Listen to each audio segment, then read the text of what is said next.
and shared progress. Coming in, well, the United States has approved a $304 million worth of missiles to Turkey as NATO allies work to strengthen trade and defense ties.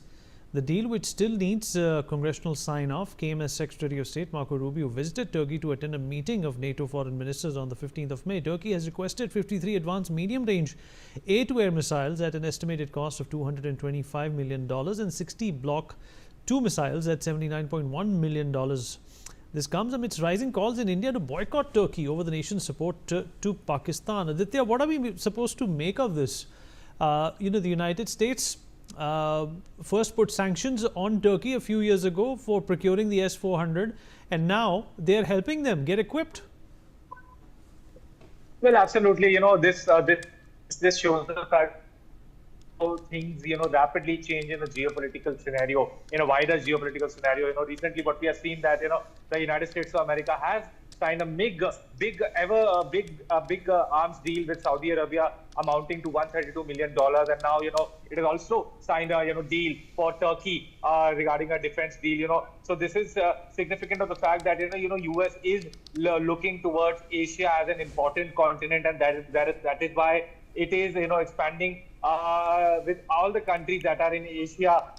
However, the fact that, Turkey is supporting the Pakistani-based terrorism, and there are larger calls in India to boycott Turkey. And at this juncture, let us just put this into perspective that India and the US diplomatic relations are an all-time high. But still, US is providing this military aid to Turkey is something to be questioned. But at the same point, then the wider geopolitical scenario comes into a picture, and it is a complex situation, as far as the United States of America is concerned, because it is looking for more allies in the Asian continent. However, India's stance is clear, and there are the calls of boycott Turkey will grow in India in the times to come, and definitely many Indian travelers, who used to travel to Turkish cities like Ankara and Istanbul will now, boycott those destinations, and this will be a problem for Turkey going forward. Yes, Vineet.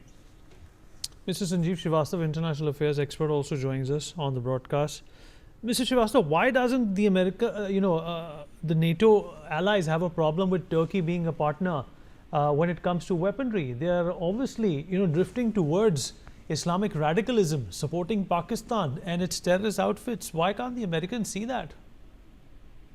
Yes, I think it's unfortunate that they are still not realizing the kind of policies Turkey is adopting at this point of time under the leadership of President Erdogan. And obviously, Erdogan is having a very ambitious, over-ambitious agenda, having intention to build a new Ottoman Empire and supporting various radical Islamist acts and regimes like Pakistan. They recently supported Pakistan in a way with during that conflict with India by Pakistani used those drones, Turkish drones against us. Similarly, Erdogan had supported Azerbaijan in its war with Armenia, because Azerbaijan is a Muslim-dominated Muslim majority country, and Armenia is a Christian majority country. So I think Turkey's president is adopting various divisive policies, religious division. He's playing religiously divisive policies he's adopting, and that is not good for even European countries and Christian majority countries, the NATO members.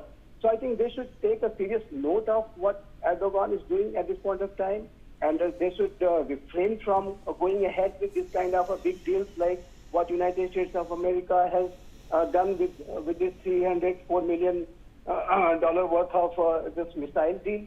So I think at this point of time, United States of America and the European nations must have taken a serious note of all the various maneuvers, negative maneuvers which Erdogan is taking. But this is unfortunate, as I said, that they are not realizing. But it will have serious implications because the way Turkey is moving ahead, and the policies they are adopting, it will not be doing any good to the NATO or to the United States of America.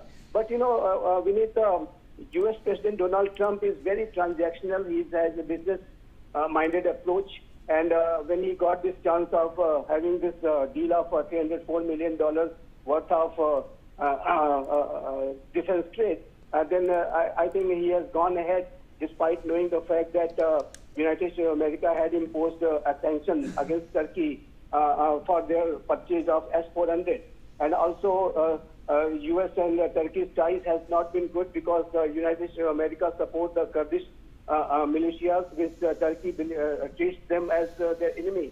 So there are a lot of issues between U.S. and Turkey. Relationship has not been very smooth, and it has been very tense in recent times. But despite knowing all these facts, that Erdogan is not going in the right direction, and he's adopting a lot of negative policies, he has gone ahead. Donald Trump has gone ahead with this deal. So I think, as I said, it may have a very serious implications for the future scenarios wherever Turkey is involved. Obviously, Turkey is a NATO member, and Turkey and the United States of America is leader of NATO. And if Turkey goes ahead with this kind of policies and maneuvers and divisive agendas, then I think it will have serious consequences in future for the Europe and America. So stay with us. U.S. Secretary of State Marco Rubio met his NATO counterparts in Turkey amid a flurry of